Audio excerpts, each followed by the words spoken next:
एक समय की बात है। एक बड़े से तालाब में हर तरह के जीव रहते थे। मछलियाँ, कछुए, केकड़े, बत्तखें, सारस। और उसी तालाब के पास रहता था एक बगुला। अब उस बगुले की एक बुरी आदत थी। उसे मेहनत बिल्कुल पसंद नहीं थी। आंखें भी कमजोर थीं। मछली पकड़ने में मेहनत लगती और आलसी बगुला भूखा ही रह जाता। एक दिन उसने चालाकी का नया खेल रचा। वह तालाब किनारे खड़ा हुआ और आंखों से आंसू बहाने लगा। एक केकड़ा पास आया और बोला, मामा क्या हुआ? शिकार करने की बजाय रो क्यों रहे हो? बगुला हिचकी लेते हुए बोला, बेटे अब मैं मछलियां नहीं मारूंगा। पाप बहुत कर लिया। मेरी आत्मा जाग गई है। फिर उसने झूठ गढ़ा। एक महात्मा ने मुझे बताया है, यहाँ 12 साल का भयंकर सूखा पड़ेगा। सब जीव मर जाएंगे। यह सुनते ही तालाब के सारे जीव डर गए। वे दौड़कर बगुले के पास आए और बोले, भगत मामा, अब तो आप ही हमारी रक्षा करो। बगुला सोच में पड़ा और बोला, यहाँ से थोड़ी दूर एक झरने वाला तालाब है। वह कभी नहीं सूखता। मैं तुम सबको एक एक करके अपनी पीठ पर बैठाकर वहां पहुंचा दूंगा।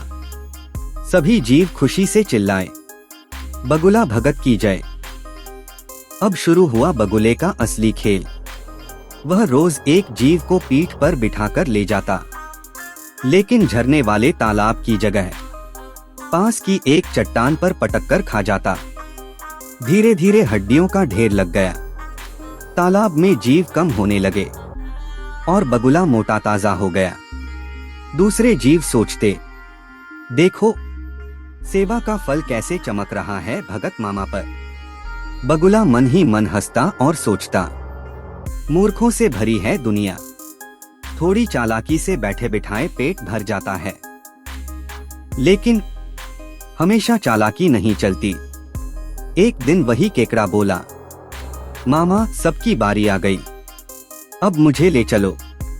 बगुले ने हामी भर दी। केकड़ा उसकी पीठ पर बैठ गया।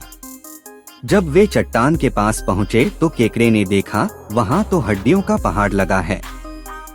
उसका माथा ठनका।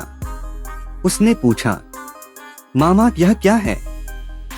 बगुला ठहाका मारकर हंसा, मूर्ख, कोई झरना नहीं है। मैं सबको यहीं खा जाता हूँ। आज तेरा नंबर है। केकड़ा घबराया जरूर, पर उसने हिम्मत नहीं हारी। उसने अपने मजबूत पंजों से बगुले की गर्दन पकड़ ली और दबाता ही चला गया। इतना दबाया कि बगुले के प्राण निकल गए।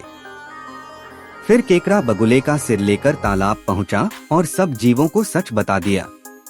सीख, आंख मूंद